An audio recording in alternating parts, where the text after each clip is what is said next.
Eto na mga boss, kakapasok lang na balita. Grabe, impeachment ni VP Sara Duterte. Nagulat si PBBM. Hindi na i-impeach, bumaliktad na sa Duterte. Base sa impormasyong kumakalat ngayon sa social media, mismong si Congressman Rufus Rodriguez na ang nagpakita na hindi pwede si VP Sarang ma-impeach dahil sa mga ginawa niyang kasalanan nung DepEd Secretary pa siya. Nag-resign daw kasi siya bago ang impeachment. Lumabas tuloy parang inaabogado niya si VP Sara. Pinagtatanggol niya sa mga congressman si Duterte. Dagdag pa ni Congressman Rufus Rodriguez, hindi na isang impeachable officer si Vice President VP Sara kung susundin ang konstitusyon sa pagiging DepEd Secretary niya. Dahil lang reklamong inihahin noon ay hindi nasaklaw ng impeachment complaint para magamit laban ngayon sa kanya. Kaya ito, sabay-sabay nating panoorin kung paano impeachment ni Vice President Sara Duterte. Grabe, nagulat si PBBM. Hindi na may impeach, bumaliktad na sa Duterte. Tara, panoorin natin to. Honorable Rodriguez. Yeah, Madam Chair, 107. the ground 4 is on page 95 of the complaint.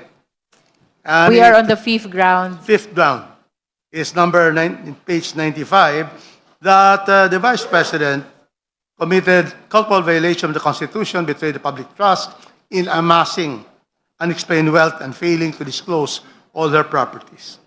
Madam Chair, from paragraph 285 to 290 are conclusions of law citing the law itself on unexplained wealth and also decisions of the Supreme Court. So let's go back to the statement of facts. The statement of facts, Madam Chair, is found on page 46. So this is entitled E, Facts in Relation to Vice President Sara's Unexplained Wealth and Failure to Disclose all her properties and interests in properties in her SALN. We must remember that the Constitution says impeachment of the Vice President.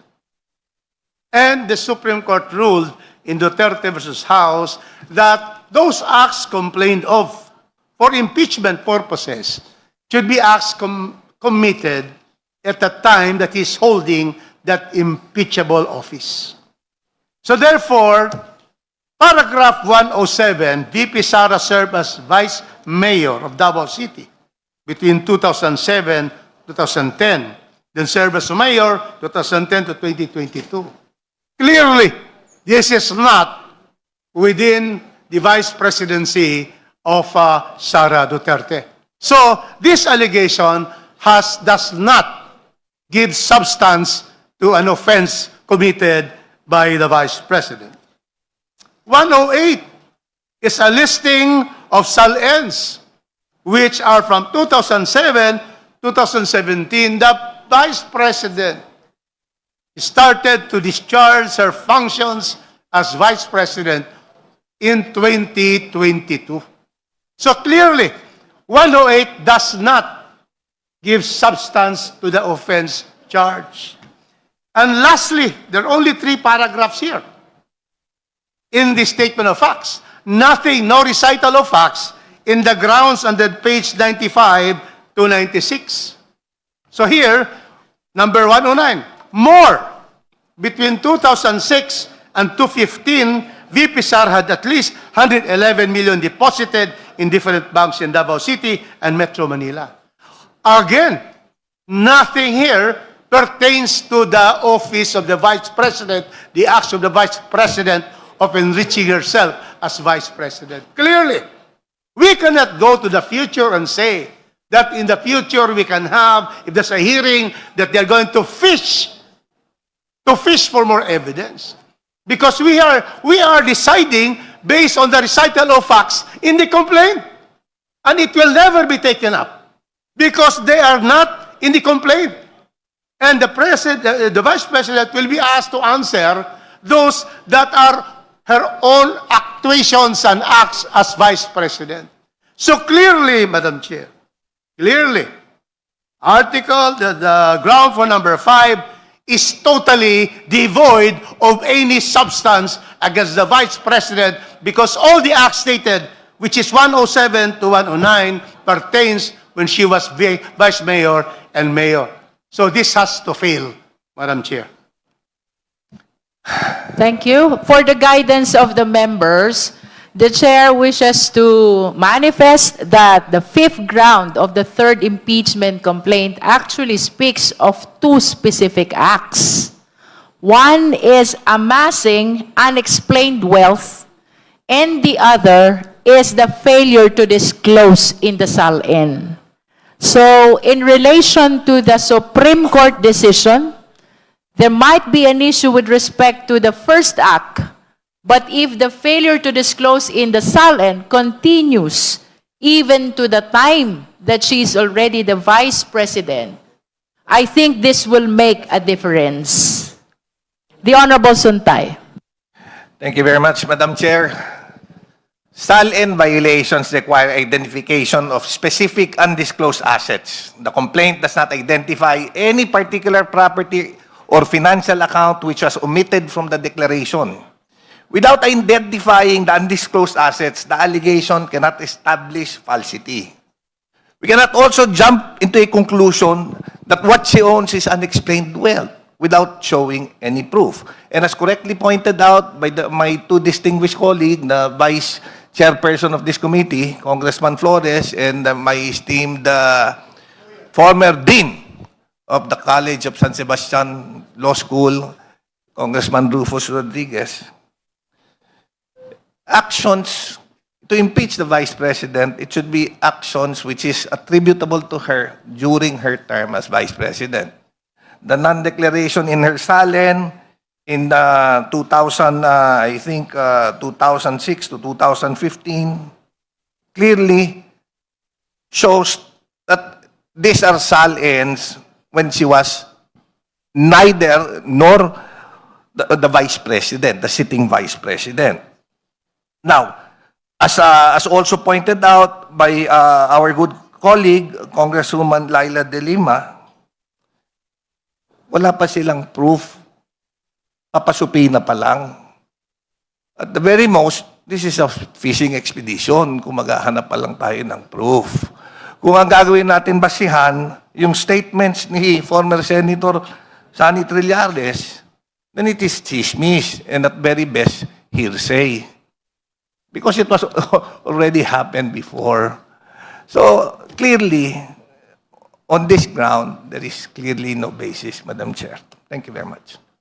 I just wish to reiterate that earlier the endorser made mention of the allegations in the impeachment complaint that pertains to the testimony of former Senator Sonny Trillanes, which is contained in the transcript of record of the hearing of the Good Government Committee. That is for the record. The Honorable De Lima.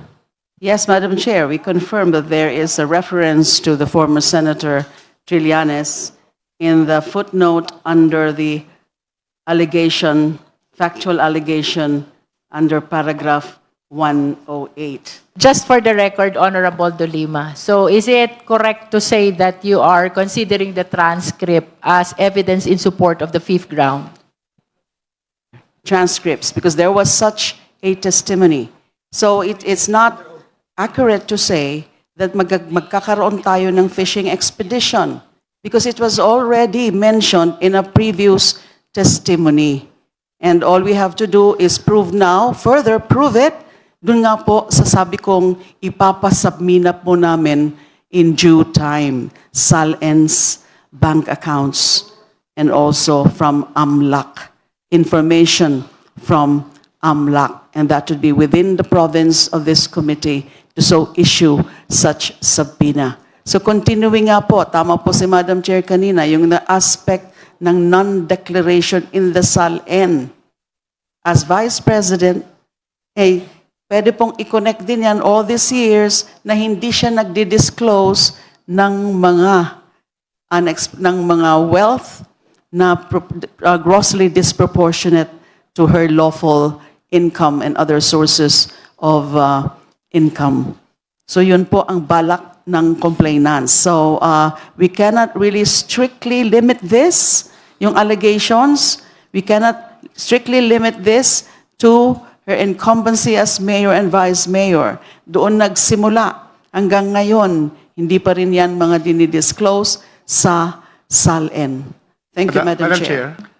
Just Chair. for clarity and for the guidance of the justice members, it appears that the evidence on which the fifth ground is anchored is the testimony of the former Senator Sani Trillanes during the Good Government Committee hearing. So that is the transcript of records of the same hearing. The question, therefore, to the justice members is whether or not the transcript of the testimony of former senator will be sufficient for you to be satisfied in the determination of sufficiency in substance. The Honorable Rodriguez. Madam Chair, we have to always look at the four corners of the complaint. And now, the endorser has cited footnote 98. Is that correct? Yes. If you will read footnote 98, it says, C. Trillanes accuses children, Duterte children of having 300 million in bank accounts. This is April 4, 2016, long before the vice president was elected and took office on June 30, 2022. So from all the four corners, nothing will justify. If he was trying to therefore say that there is another testimony, it should be stated here that in the hearings of the Quadcom, in the hearings of the Good Government. He said, but based on the face of this document, there is nothing that will show there is a recital of fact that the Vice President has committed illegal acquisition of wealth. There's even no allegation in this state of facts on illegal acquisition of wealth. This is all SALN. And so therefore, Madam Chair, we can see that there is really nothing in this ground 5 to proceed because there is no such recital of facts of substance constituting the offense on this particular allegation of amassing unexplained wealth and failing to disclose their properties. Nothing, Madam Chair. Honorable De Lima, would you like to respond? Madam Chair, that even if there has been no definitive or explicit allegations within the four corners of the complaint about the unlawful acquisition of assets and property or wealth, unexplained wealth, with respect to her current incumbency as president. But as I said earlier, that it does not mean that we cannot include already acts. We cannot include acts that are attributed to her now that she is an incumbent vice president. And that it proves that yung pattern na yan na pag-acquire ng unexplained wealth at saka yung pagdi-disclose sa SALN is continues when she was or she is the vice president. And that is precisely what is going to be established doon po sa mga documents na mga hihingin namin via subpoena. It establishes the pattern, yung accumulate niya ng ill-gotten wealth or unexplained wealth, and it hinges precisely on the issue of her fitness to continue public office. Now let's hear the manifestation of the endorser. Honorable De Lima. Thank you, Madam Chair. So the sixth and the last ground, acts aimed at destabilizing the government and inciting sedition and insurrection. Ang mga allegation po sa complaint, on the face of the complaint, noong January 28, 2024 at March 12, 2024, dumalo si VP Sara sa mga rally sa Davao kung saan kini-question ang legitimacy ng Pangulo at hinikayat umano ang militar na kumilos laban sa kanya. That's paragraphs 110 to 111. Noong July 17, 2024, tinawag niya ang sarili na designated survivor para sa SONA. That's on paragraph 112. At noong August at October 2024 naman, hayagan niyang inatake ang Pangulo at sinabing nais umano niyang pugutan ng ulo ang Presidente. That's paragraphs 113 to 114. Now, assuming truth of those allegations, the pleaded acts are framed as destabilization, incitement, and high crimes, falling within culpable violation and betrayal of public trust. Culpable violation of the Constitution. Kung ipagpapalagay na totoo ang mga aligasyon ng isang mataas na opisyal ng pamahalaan na nag-uudyok ng rebelyon, kini-question ang pagkalehitimo ng nakaupong Pangulo sa paraang maaaring magdulot ng destabilisasyon at gumagamit ng retorikang nagpapahiwatig ng labag sa konstitusyon na pagpapatalsik sa pwesto hindi dapat pinalalampas. This invites extra-constitutional disruption. Kung isang opisyal na nanumpang ipagtanggol ang konstitusyon ay kumilos sa paraang nag-uudyok ng kawalang katatagan o nagpapahina sa civilian authority over the military, ito ay tahasang pagyurak sa kaayusang konstitusyonal.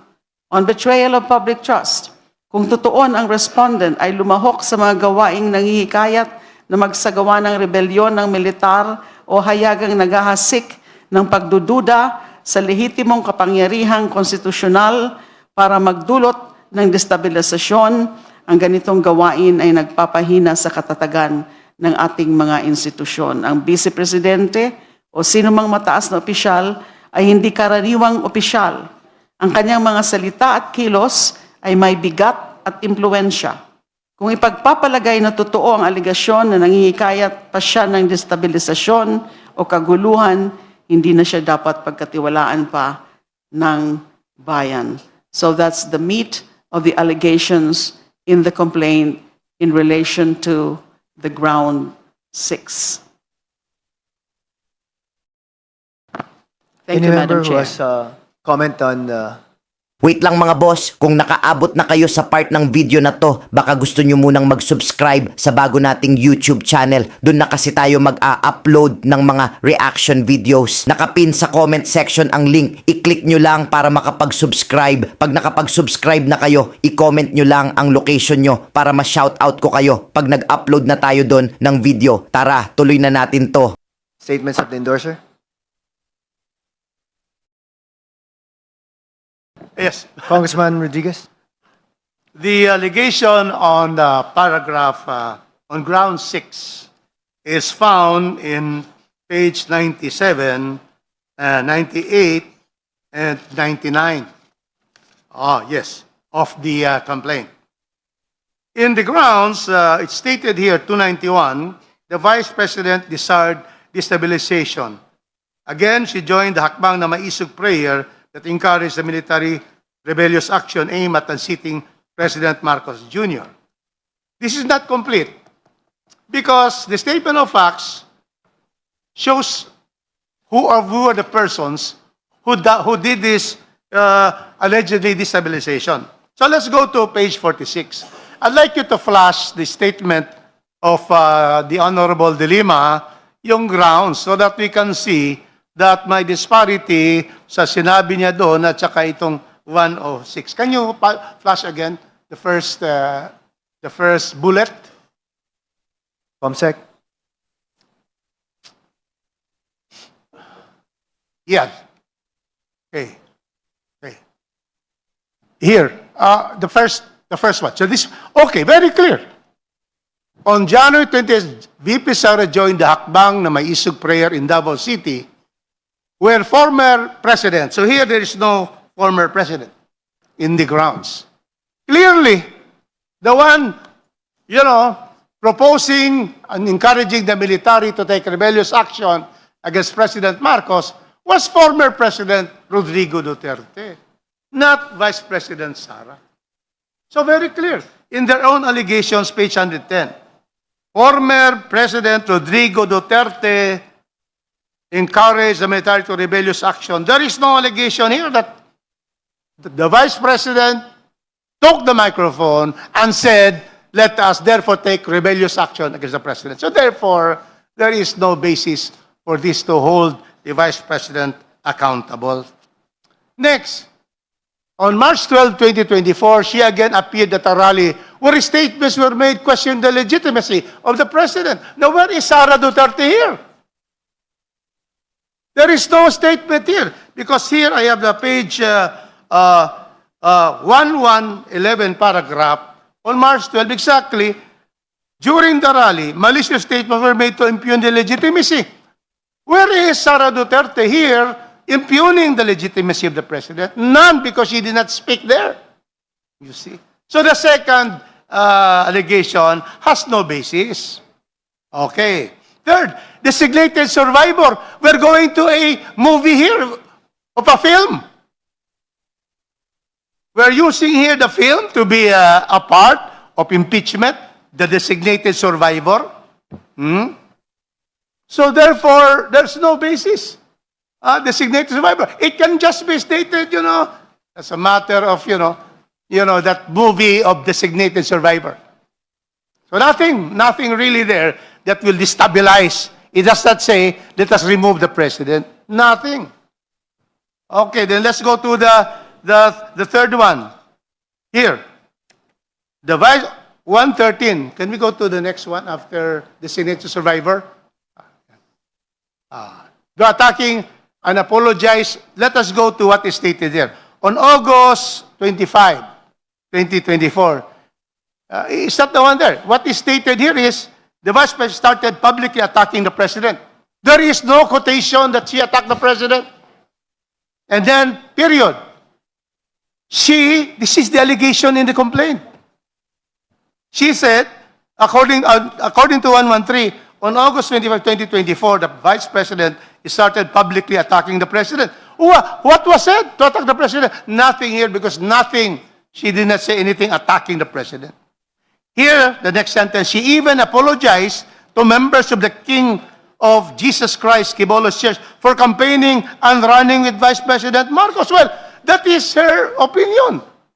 Saying that, but she did not say, let us remove the president. Nothing of that sort. She just apologized that she campaigned and running with the president. Therefore, that particular allegation is not sufficient in substance. Thank you. The Honorable Flores. Madam Chair, may I know from the endorser if would these allegations not be in contravention with the Supreme Court resolution or decision in the case of Sara Duterte versus House of Representatives when it said that we should only be including allegations for impeachment for actions done while she is holding an impeachable office. From the statements kasi that were given, the SALN she was referring to was in 2007 to 2017, way before the vice president, or she became vice president. No? Secondly po, na-mention din po ng endorser nung bank deposits, but these were just allegations. No? Walang sinabi na may proof na may bank deposits of this and that. No? Ang worry ko po dito is this might be compared with the previous how we handled the previous complaint against the President Bongbong Marcos that we dismissed it because it did not sufficiently have any substance because it was also purely speculations and allegations. May we hear from the endorser on this matter, Madam Chair? Honorable De Lima. Thank you, Madam Chair. Yes, it is true that in the Duterte versus House of Representatives case, the Supreme Court stated that the offenses to be impeachable must be committed during the incumbency of the impeachable official. We submit, however, that this does not mean that we cannot include acts that were committed prior to the incumbency of the official. Here, the Vice President. We can do that so long as we prove that, A, they are relevant to the charge that she also accumulated ill-gotten after she was elected as Vice President, based on Rule 128 of the Rules of Court, Sections 3 and 4. Evidence is admissible when it is relevant to the issue, as is not excluded by law or these rules. They're offered to prove.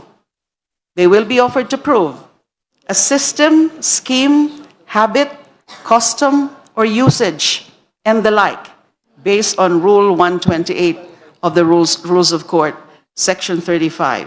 Evidence, it says, Section 35, similar acts as evidence. Evidence that one did or did not do a certain thing at a time is not admissible to prove that he or she did not or did not do the same or similar thing at another time. But it may be received to prove a specific intent or knowledge, identity, plan, system, scheme, habit, custom, or usage, and the like. And this is what we will prove during the evidentiary stage.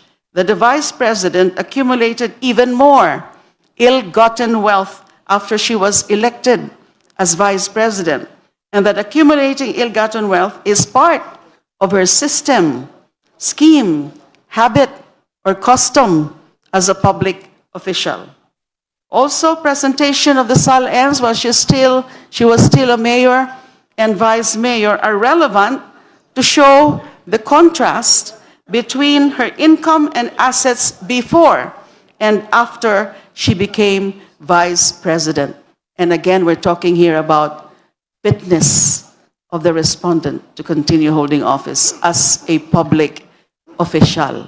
So hindi po yan, yes, there is that Supreme Court ruling, pero hindi po ibig sabihin na hindi na natin pwedeng i-consider. As I mentioned earlier po, we intend to apply for subpoena for the production of these SALNs from her incumbency as mayor and vice mayor and all through her incumbency as vice president.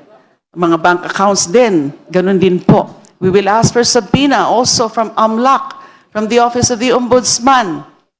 And then para ho ma-prove, makita na yung pag-accumulate ng ill-gotten wealth which is grossly disproportionate to her lawful income ay nandyan, kasama yan sa kanyang pattern, kasama yan sa kanyang style or character as a public official. Again, we're talking here about fitness to remain in office as vice president related to previous acts as well as something or things that are continuing. Makikita po natin yan dun sa mga ipapasabpina ng mga dokumento as well as supported by testimonial evidence. Dati na rin po nag-testify noon, former Senator Sonny Trillanes, about the flow of these transactions. And again, those are part of the records of the Quadcom committee hearings that can be taken judicial notice that can be taken cognizance of as part of the House's records.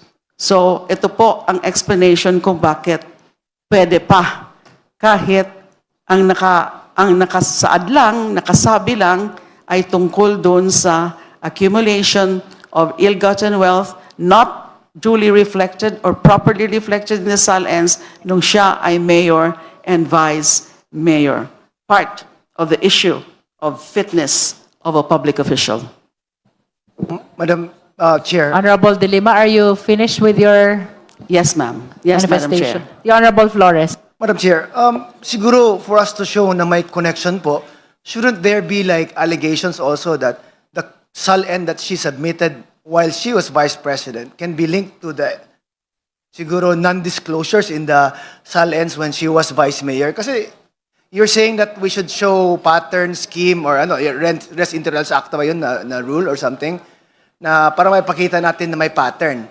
Pero for me po, for us to avoid being siguro masabit tayo sa contravening the decisions of the Supreme Court, dapat clearly po natin mapakita na may connection yung alleged actions niya when she was Vice Mayor to actions as Vice President po. Second, again, we keep mentioning po the intention to apply for subpoenas, to check the bank records. So are we saying po na wala pa tayong ebidensya on these aspects? Kasi you mentioned you intend to apply pa lang po eh. for these things? Mga nabanggit na Honorable po De yan sa Nabanggit mga na? dating mga hearings By- sa Quadcom by the Quadcom. former Senator Antonio Trillanes. At he would be willing to execute an affidavit in that regard and also to testify before this committee. But- At but- meron din po tayong mga ipapaproduce sa AMLAC, sa Ombudsman, and sa bangko, yung mga sa bank accounts, the bank transactions of the Vice President, beginning when she was still Mayor, Vice Mayor, and all the way through her current incumbency as Vice President. For the purpose of this fifth ground, Honorable De Lima, can you please share to the committee what so far are your evidence or attachments to the impeachment complaint? For the purpose of the fifth ground. Wala tayong attachment. There are no attachments so far to this complaint because as I mentioned, the complainants will intend to prove this through those documents that will be the subject of the subpoena that we will request in due time. Earlier, you made mention about former Senator Sonny Trillanes. And was this part or is this part of your allegation of facts in your impeachment complaint? Yes, I believe so. So there's a specific reference in the impeachment complaint with regards to the testimony of former Senator Sonny Trillanes during the hearing of the Good Government Committee. We'll check, Madam Chair, but that is my Yes, recollection. please. Yes, please. Thank you. Madam Chair. The Honorable Zamora. Madam Chair, if we're talking about legal standards, I think that we can allege acts that were committed prior to the incumbency of the official, so long as we are able to show that they are relevant to the charge that she also accumulated ill-gotten wealth after she was elected as Vice President based on Rule 128 of the Rules of Court, which we may apply here, and also to prove, as stated by the Honorable Laila de Lima, that there is a system, scheme, or pattern, habit, custom, or usage, and the like, based on Rule 128 of the Rules of Court. Thank you, Madam Chair. Any other member who wish to make a manifestation on the fifth ground? Would you like to wind up, Honorable De Lima, on the fifth ground? Everything was said already. My insistence that it's not going to be a violation of any principle in terms of alleging causes of action, because again, it's just a continuation.